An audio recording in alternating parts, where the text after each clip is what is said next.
Hi, my name is Stella and today we're back with another video, and today we are going to talk about speaking. I have spoken about some of the speaking strategies in my other videos, but today I'm going to be stressing on 5 common mistakes that we make in our speaking. Of course, definitely there are more mistakes that we make, but then these are the 5 common ones that you need to avoid.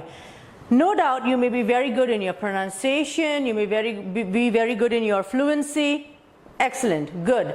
But then, as I said to you, whether it is me or you giving the test, at the time of the real test, we all get a little bit nervous. That is called exam consciousness, because we are so much into the thing that we want to give our best, our 100%.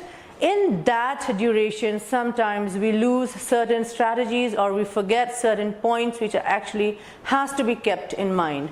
So if these 5 things are always there in your mind, even if you don't speak so much and if you are not very much related to the kind of strategies that you have to use there, but you do not make these mistakes, you still are able to get a good score in your speaking. So let's talk about number 1. Number 1 is memorizing answers. What do we mean by memorizing answers?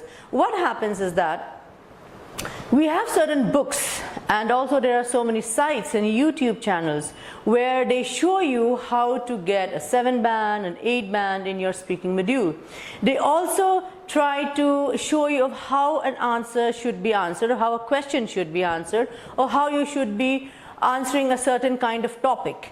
Now there are certain written format which is also given in some books, that if you get a certain cue card or if you get a certain question, this is how you have to answer. Please do not use such kind of formats, bookish material, which is the term used. Do not use these terms. These are called memorized answers. Now, memorized answers, what happens is that we are always aware that 90% of the people will be speaking the same thing. So if you are going to say or answer a question in the same format, it just shows that you're not doing anything different. So that is the reason, please do not memorize answers from books or questions or videos. What you need to do is exactly see how the question is answered, how smartly it is done, and that is what you actually have to pick up from those certain books or videos that you watch and read. Now we come to the second point. The second point is changing the subject. What do we mean by changing the subject? Because there are certain times, especially when we are not very good in the English language, or we do not have a strong command over the English language. Sometimes we get questions which we do not understand, or some kind of words which we have never heard before. So these are the kind of situations where you may have to face in the exam test, in your speaking test. And that is the reason why you have to understand that when we are changing the subject, we are losing scores. What does it mean? It means, for example, I get a question, talk about globalization, or talk about the global warming that is occurring all over the world.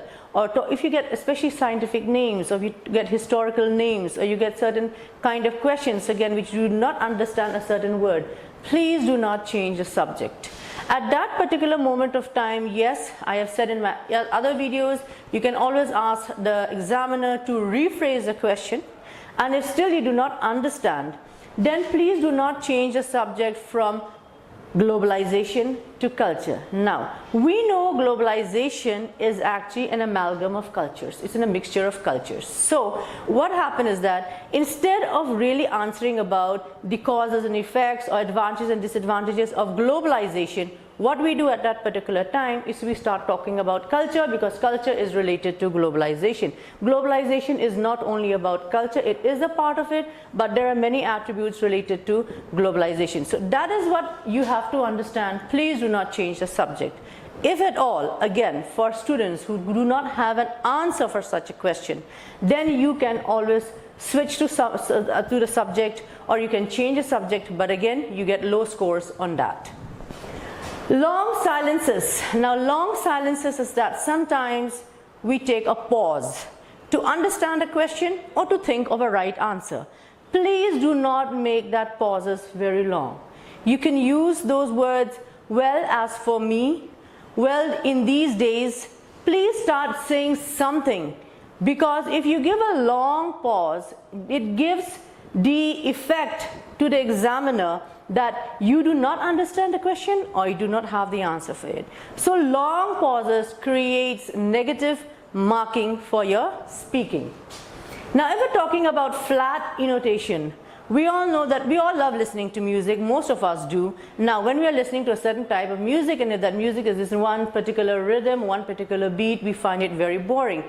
Like, for example, we're listening to, or we're watching news, or listening to something over the radio when we are driving. Naturally, we'd always want someone, the speaker especially, to have a lot of intonations in his speech, and that makes the speech more interesting and also drives the attention of the person whom you're speaking to. So flat intonation is something like, if you're giving the answer, please do give a little bit of the rise and fall in your voice, and do not try to use certain languages which you think that is just going to make the answer very long, or certain words again. Just stick to the point, and please remember that you need to give a rise and fall in your notations.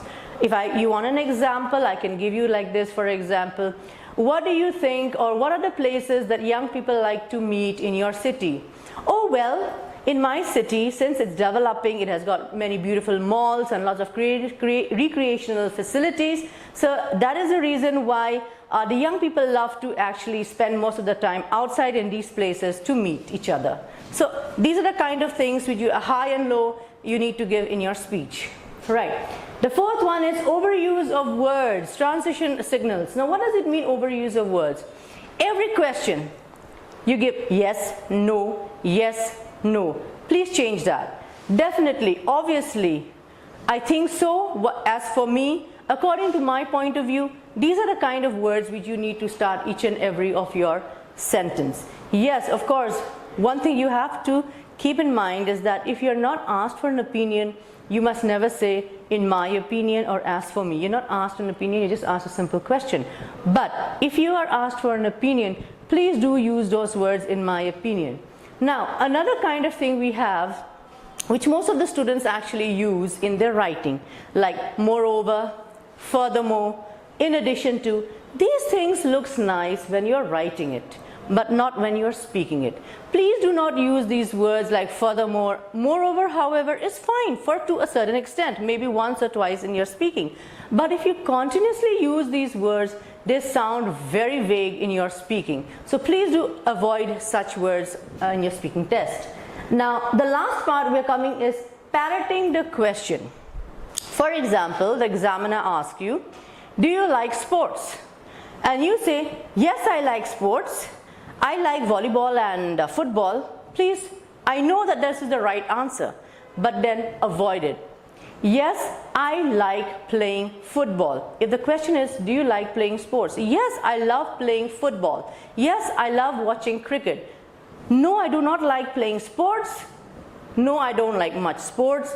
These are the kind of answers that you need to give. So please do not parrot the question as it is. We know that paraphrasing is supposed to be there in writing, but not in the speaking.